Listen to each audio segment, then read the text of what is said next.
AITAH for wanting to break up with my girlfriend after her ex's funeral. My girlfriend and I have been a couple for nearly 4 wonderful years now. She used to be really good friends with her ex-boyfriend.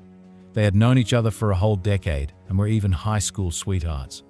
They stayed together through college, but eventually they broke up. The reason? He didn't want to have kids in the future. Despite their long history and close friendship, things changed when he tried to make a move on her while we were already together. It was a bit of a shock for both of us. Because of that, she made the tough decision to end their friendship. It wasn't easy for her, especially considering their shared past and the years they spent together. But she felt it was the right thing to do to protect our relationship. Recently, her ex-boyfriend passed away, and my girlfriend was invited to attend the funeral. I have to admit, it was a bit of a complicated situation for me. Seeing her upset about his passing wasn't easy, but I knew I needed to be there for her. Despite my own mixed feelings, I put them aside and offered her my complete support. She even asked me to accompany her to the funeral, which I agreed to without hesitation. But things got a bit complicated during the funeral and the conversations afterward. She kept mentioning how she wished they had never broken up in the first place. She talked about how she had never met someone she loved as deeply as she loved him.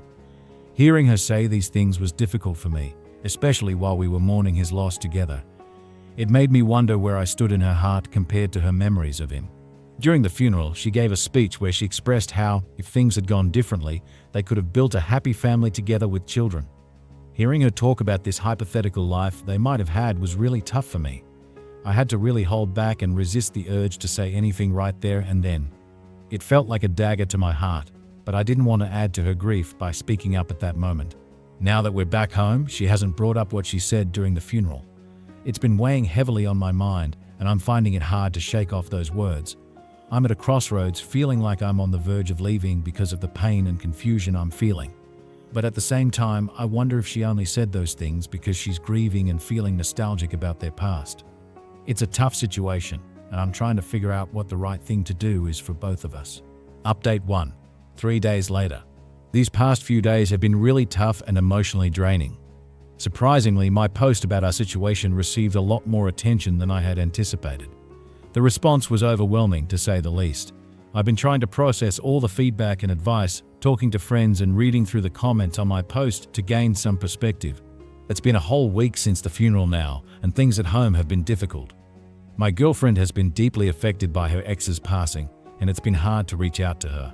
She's been quite withdrawn and depressed, barely talking to me or engaging in any conversation. Most of the time, she's just lying in bed, lost in her thoughts. Taking care of everything around the house has fallen on my shoulders, and I've been doing my best to manage. I've tried to approach her and talk about what's been going on between us, but she seems to shut me out every time. It feels like there's a wall between us, and I'm struggling to break through it to reach her. Lately, I've been doing a lot of soul searching and reflecting on our relationship, and I've come to realize a few things that have been bothering me.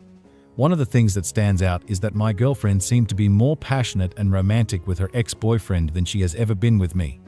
I've noticed that she hasn't done many of the romantic or thoughtful gestures for me that she did for him. Take traveling, for instance. She never went on extended trips with me like she did with her ex. They used to travel together for weeks or even months at a time, exploring new places and making memories. Despite my offers and suggestions to travel together, it never seemed to happen for us. When I've tried to bring up these feelings and concerns, I've been told by some people to just get over it. Others have said that every relationship is different and that I shouldn't compare. I've even heard comments like, if she wanted to be with her ex, she would be. While these words are meant to be comforting, they don't really address the deeper feelings of insecurity and doubt that I'm grappling with. Something else that caught my attention was a post that some of you pointed out to me. It was about a girl attending her ex-boyfriend's funeral, and it made me wonder if it could be my girlfriend. I read through the post carefully, trying to match up the details with our situation. There were some discrepancies that stood out to me. For example, the post mentioned the girl being younger, while my girlfriend and I are both 30. Another thing that didn't quite align was that I never mentioned anything about breaking up with her because she went to the funeral. Although I wasn't thrilled about her mourning someone who had disrespected our relationship by trying to pursue her, I kept my feelings to myself and didn't voice any ultimatums. What really stood out in that post, though, was the admission of cheating. I took a moment to think about it, but ultimately, it didn't change how I felt about our situation. Regardless of whether she cheated or not, the core issue for me remains the same: feeling overshadowed by her past relationship and struggling with my own feelings of inadequacy and doubt. Whether she cheated or not, I've already made the difficult decision to end our relationship. It wasn't an easy choice, but it felt like the right thing to do given everything that's been going on. I tried to talk to her about how I've been feeling, but at first she didn't respond. It was only when I told her I was considering leaving that she finally spoke up. I poured out my feelings, explaining how hurt I've been since the funeral. I told her I felt like she was more invested in her past relationship than she ever was with me. It felt like I was always playing second fiddle to her memories of her ex, and it hurt. Her reaction caught me off guard. She started yelling at me, calling me selfish. She told me she had just lost one of the most important people in her life and that I shouldn't be making it about myself. Hearing her say those things only confirmed my fears and made me feel even more isolated in my feelings. At that point, I was emotionally drained and exhausted from trying to make things work. My bags were already packed, and I didn't have the energy to argue back. It was a heartbreaking moment, but it felt like the right time to move on and start healing. I've moved back in with my parents for the time being to give myself some space and time to think. Our lease still has a few months left, so I'm not sure what my now ex-girlfriend plans to do about the apartment. It's a bit uncertain and unsettling not knowing what the future holds in that regard. It's been a real blow to my dreams and plans for the future. I had imagined marrying her someday, building a life together, and even having kids. I thought we were on the same page about our future, but it feels like she had someone else on her mind all along. It's a painful realization to come to terms with, especially when you've invested so much time and emotion into a relationship. I want to take a moment to thank everyone who has commented and offered their support and advice. It means a lot to me during this difficult time. As for whether I'll post another update, I'm not sure yet, but please know that I truly appreciate each and every one of you who has taken the time to read about my situation and offer your insights. Update 2 months later. I received a lot of supportive messages and comments from this subreddit last time, and I really appreciate it. So I thought I'd give you all an update on how things are going. With Valentine's Day just around the corner, I can't help but think about the plans I had made for my girlfriend before everything fell apart between us. It's a bit bittersweet, but life goes on. Fortunately, our shared group of friends has been really understanding and supportive. They haven't taken sides, which I appreciate. I've tried to explain to them the reasons behind our breakup, and they've been pretty understanding about it all. One of my close friends and his girlfriend, who are friends with both of us, gave me an update on my ex. They mentioned that she's back at work now after taking a couple of weeks off. However, other than going to work, she hasn't really been out much. It sounds like she's been mostly staying at home. We haven't been in touch since the breakup, and neither of us has reached out to the other. With our lease ending next month, I'm curious about what she plans to do. While she could technically afford the rent on her own, it would be a financial stretch for her. I've been wrestling with the idea of reaching out to her. Breaking up was hard enough, but what's even harder is the way it all went down. I feel like I left her at a time when she needed support the most. If she had reacted this way because of anyone else, I'd be there for her in a heartbeat, no questions asked. But deep down, I know that I'd struggle with resentment because it feels like she still harbors feelings for her ex over me. It's a tough spot to be in, torn between wanting to be there for her and protecting my own emotions. I want to take a moment to thank everyone again for all the support and kind words last time.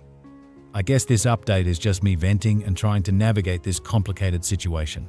Update 3, 6 weeks later. She reached out to me, which was unexpected but not unwelcome. When I got home from work to my parents' place, she was already there. My mom had let her in without giving me a heads up, which caught me off guard, but I decided to set that aside for the moment. Seeing her waiting for me made my emotions swirl, but I tried to keep a calm exterior. My mom, sensing the need for privacy, went to the store, leaving us alone to talk. We started off with casual conversation, asking each other about how we've been and what we've been up to, almost as if we were old friends catching up after a long time apart. It felt surreal, considering the emotional roller coaster we've been through. After a while, I mustered the courage to ask her why she had reached out. Her response was heartfelt and sincere. She apologized for the way things ended between us and expressed regret for her actions and words. She admitted that she had genuinely loved me and had wanted to build a future together, including starting a family. She went on to explain that the sudden and unexpected death of her ex had deeply affected her. It had stirred up old feelings and emotions that she hadn't fully dealt with, leading to her conflicted behavior and hurtful words. She said she was truly sorry for what she had said and that she didn't mean any of it. I found myself at a loss for words, trying to process everything she was saying. It was a lot to take in, and I needed time to think about it all. Interestingly, she didn't explicitly ask to get back together during our conversation. It left me wondering what her intentions were and where we stood with each other. It's a complicated situation, and I'm still trying to figure out what's best for both of us moving forward. I told her that while I appreciate her apology and understanding, I can't simply forget the hurtful things she said at the funeral and how she acted in the aftermath. Those words and actions left a deep emotional scar that isn't easily healed. She seemed to genuinely understand where I was coming from and assured me that she just wanted to talk and clear the air. Despite her understanding, I felt the need to be honest with her about my feelings.